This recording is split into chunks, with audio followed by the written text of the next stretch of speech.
I'm Lisa Pavelka, and I'm here today in the Fire Mountain Gems and Beads studio, and I'm doing part 2 of what was how to make a Millefiori jelly roll cane.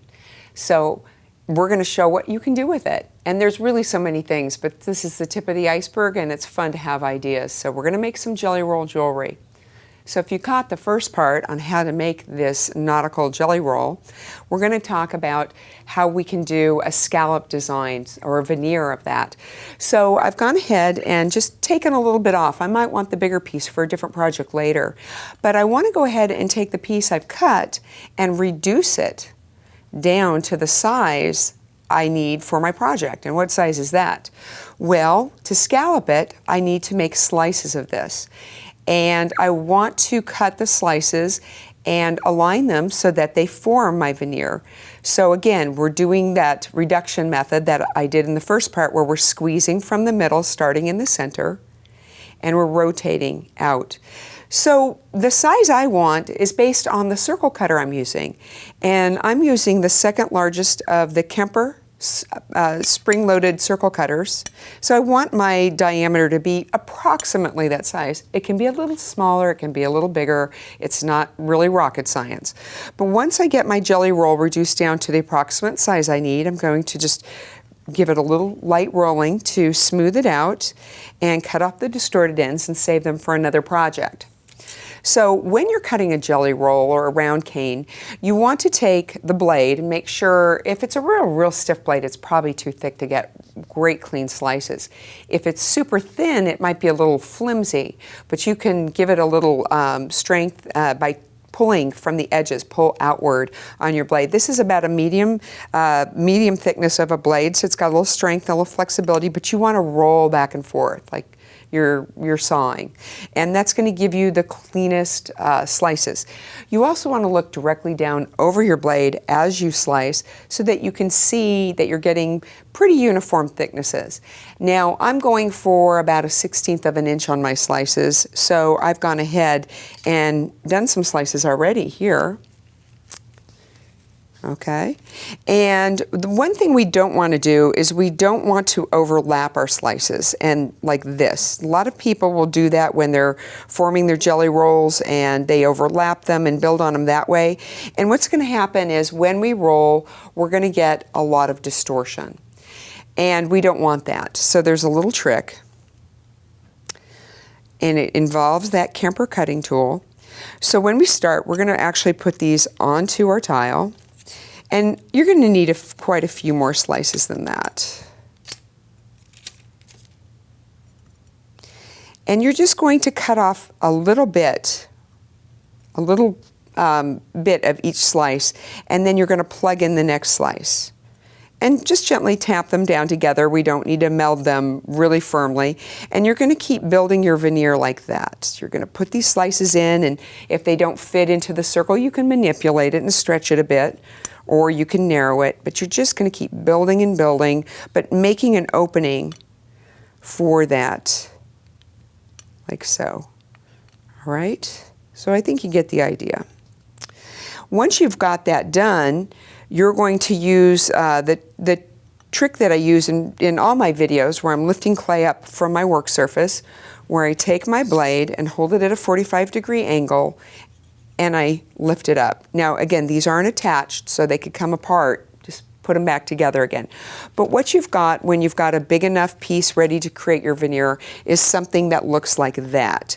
So I've already lifted it up, and we need to put it on a piece of background clay because we don't want it falling apart when we meld it together and make it look like a smooth, seamless veneer. People will think it's painted, and then you explain to them, no, it's not paint. They're all individually colored clays that have been sculpted into that design. So I've rolled out black clay, and I've used the largest thickness of my clay machine. And you might vary that. It depends on how you're using your jelly roll veneer. But we're going to go ahead and transfer this over onto the black clay.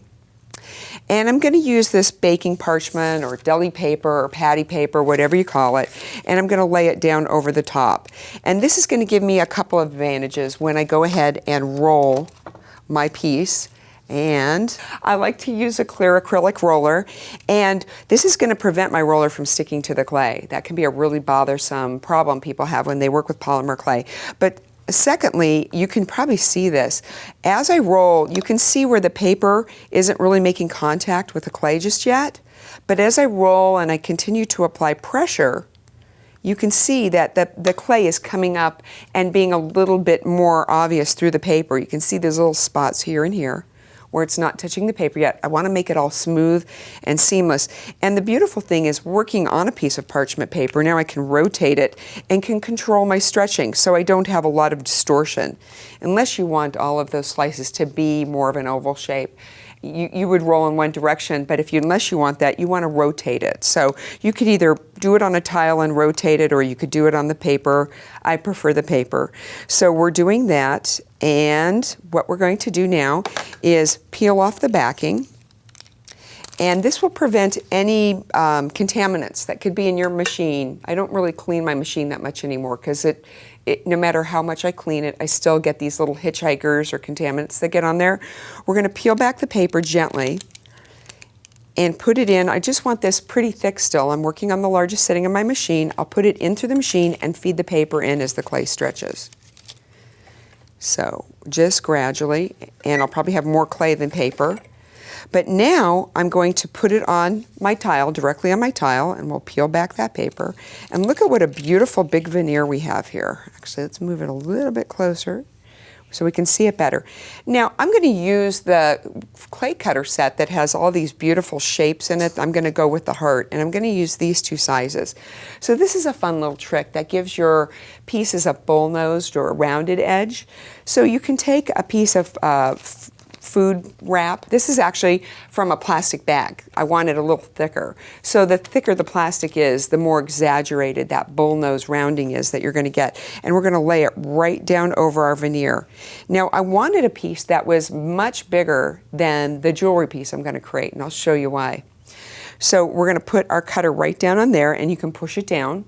If that's a little hard on your hands, even though the edges aren't sharp on the top, you can take a tile or a small tin and you can use that to push it down and cut into it. Now it may not cut it real cleanly, so you can lift back up and replace the cutter and just go all the way down through there. So that's giving me that nice rounded bullnose effect. So what I want to do now with all that in place, I'm going to take the larger of the two cutters and I'm going to lay it down over the top, and I can cut out a frame, all right? Or I can just use the background as a frame.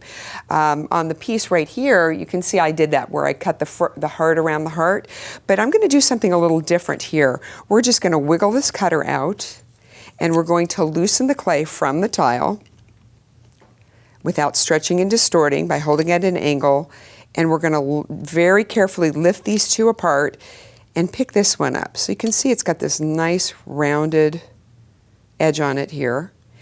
Now I can give it a little enhancement. Let's do that. Let's take a little bit of our black clay, and I'm going to make a little focal element right here. I'm rolling a little tiny ball of black clay, and we'll place it in the center and flatten a bit. And I'm taking the crystal katana tool, which is really nice for picking up these stones, and set it in the middle right over that black dot. I'll use the other end to go press it directly down into there, and that forms a nice little frame around the piece. I'd bake this for about 20 to 30 minutes at 230 degrees Fahrenheit in a preheated oven. And when I'm done, I can just take a hand drill, a pin vise, drill a hole through this corner if you want a hanging askew, or at the top in the middle, and you can just run a jump ring through it, or you can put a pinch bail through it. Those are both lovely looks, but this is just really a nice, sweet little heart that kind of has a little retro 70s feel. But now I've got a bonus. I've got this great big veneer piece right here that I can use to make a picture frame. Now this can embellish a journal or the lid of a treasure box, or I can repurpose an Altoid tin, or I can even use it to make a gifted greeting.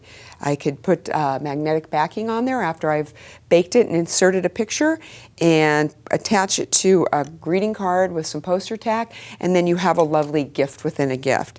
So look at how pretty that would be as a nice little frame, even an ornament. So Be sure to visit firemountaingems.com for all kinds of great tips and tutorials, our videos and our printed ones, and share them with all your friends on your favorite social networking sites. Thank you so much for joining me here today in the Fire Mountain Gems and Beads studio.